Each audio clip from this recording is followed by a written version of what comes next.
Bab 52. Rasa yang tertahan.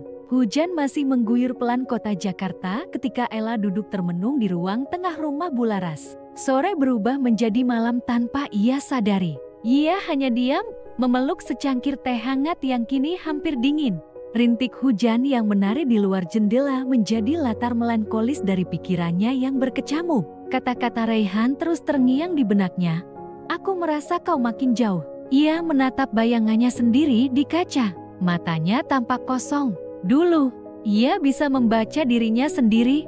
Tapi sekarang, ia tak tahu lagi apakah ia masih mencintai Raihan atau hanya mencintai kenangan tentang Raihan. Ponselnya bergetar. Sebuah pesan masuk. "Kita harus bicara. Aku menunggumu di tempat biasa." Ayla menarik napas panjang.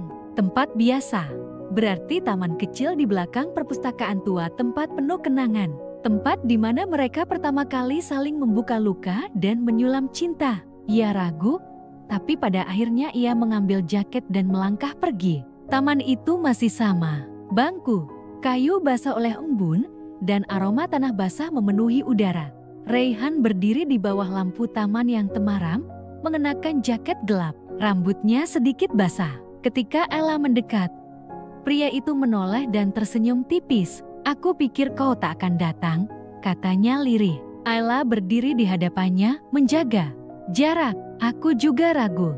Hening merayapi mereka. Hanya suara dedaunan yang berguguran, menambah atmosfer yang sendu. Ayla menggenggam lengan jaketnya erat-erat, seolah itu bisa melindunginya dari percakapan yang akan menyakitkan. "Aku merasa kau menarik diri," ujar Raihan.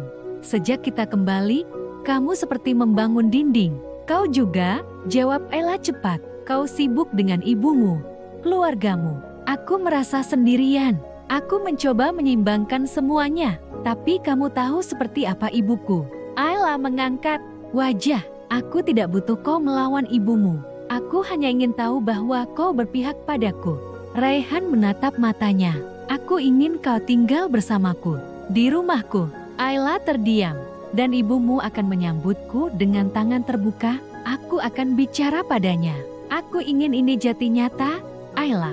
Ayla tersenyum pahit. Cinta yang nyata tidak hanya butuh keberanian, ia juga butuh konsistensi.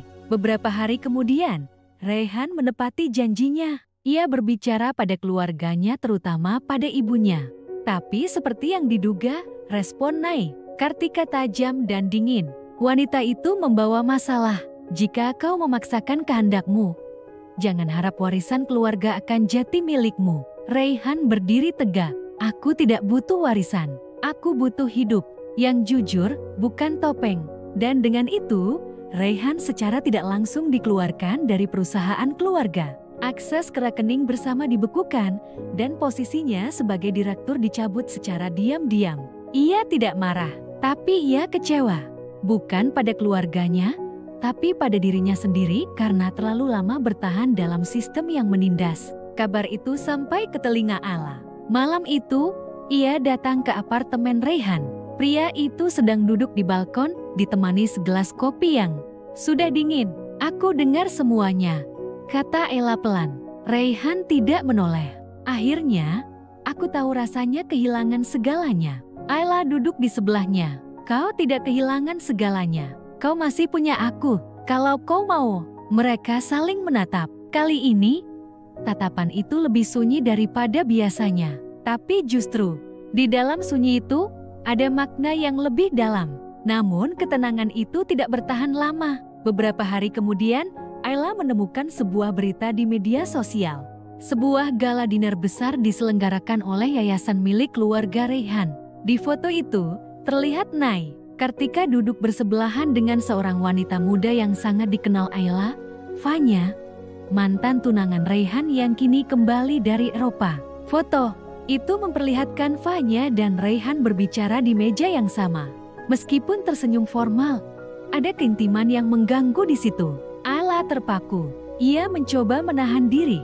Mungkin Raihan diundang secara formal. Mungkin tidak ada apa-apa. Tapi hatinya menolak tenang. Malam itu, Raihan tidak menelepon, tidak memberi kabar. Ayla gelisah. Ia menunggu sampai akhirnya ia mengambil jaket dan keluar rumah. Ia butuh udara, butuh ruang untuk berpikir jernih. Ketika ponselnya berdering, ia tahu siapa yang menelepon. "Di mana kamu?" Suara Raihan terdengar tergesa.